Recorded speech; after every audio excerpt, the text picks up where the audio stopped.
Hello and welcome to Bollywood Wala. I am Sonu. दोस्तों, मैं who killed सारा नाम का स्पेनिश वेब सीरीज देख रहा था नेटफ्लिक्स पर। This series starts off very very well. Starting में आपको ऐसा लगेगा ये एक out and out revenge drama है about a brother who gets framed in the murder case of his own sister. उसके सिस्टर के मर्डर केस में उसको फंसाया जाता है, उसको जेल भिजवाया जाता है। अब वो जेल में ऑलमोस्ट 18 ईयर्स वो जेल में रहता है और 18 ईयर्स बाद जब वो जेल से बाहर निकलता है तब उसके मन में सिर्फ एक चीज, एक मकसद होता है, दैट इज रिवेंज।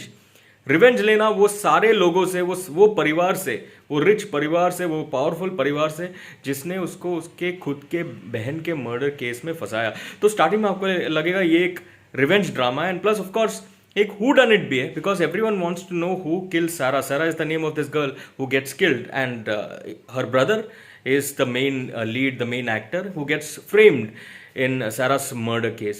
तो स्टार्टिंग में आपको लगेगा revenge drama and the way it plays out, the way he plans and plots taking revenge on this people, it plays out really really well. It looks very engaging and out वो बोलते हैं ना, वो thriller, exciting thriller वैसे play out होता है। But then slowly and steadily 10 episode से मतलब काफ़ी लंबा भी है। एक एक एपिसोड जब खत्म होता है ऑलमोस्ट तीसरे एपिसोड में जिस तरह से राज खुलता है, आपको पता चलता है यार ये एक्चुअली रिवेंज ड्रामा कम, ये एक ट्विस्टेड फैमिली ड्रामा है। क्योंकि वो जो रिच परिवार है उसमें जो भी लोग हैं सबका अलग अलग सेक्सुअल डिवियंसीज है यार। और वो सेक्सुअली ट्विस्टेड स्टोरीज जो बाहर आता है वो देखकर मुझे पता नहीं, मुझे उतना कुछ मज़ा नहीं आया। कुछ ज़्यादा ही ट्विस्टेड टेल हो गया, मतलब हर एक मोड पे ऐसा सेक्सुअल डिवियंसीज था कि वो मज़ा निकल गया। एंड फाइनली वो जो रिवेंज ड्रामा होना चाहिए था ये सीरीज, ये जो एक थ्रिलिंग हु डन इट होना चाहिए था, ये सेक्सुअल डिवियंसीज की वजह से, ये ट्विस्टेड डिवियंसीज की वजह से वो थ्रिल निकल गया, वो मज़ा निकल गया।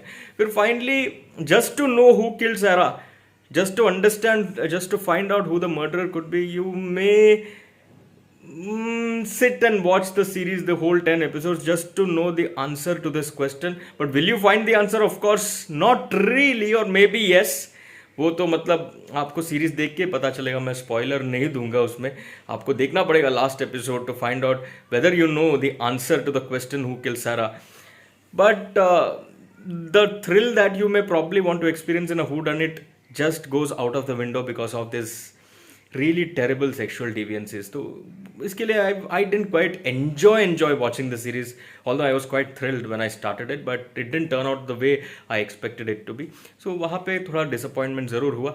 एक्टिंग अच्छा किया सभी लोगों ने, लेकिन डिस्क्लेमर दे दो, बहुत सेक्स है, भर भर के सेक्स है, न्यूड सीन्स, टॉपलेस सीन्स, वो सब है इसमें।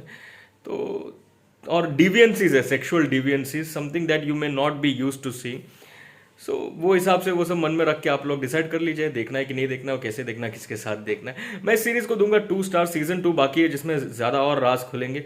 May be it may get probably more exciting then, but season 1 I was disappointed majorly because the revenge drama as it played out in the beginning then gets converted into a twisted family drama, and then the whole thing becomes just about plain and bland in flavor, so to speak. 2 stars from me। अगर आप लोग देखोगे तो मुझे ज़रूर बताना आपको ये सीरीज़ कैसे लगा।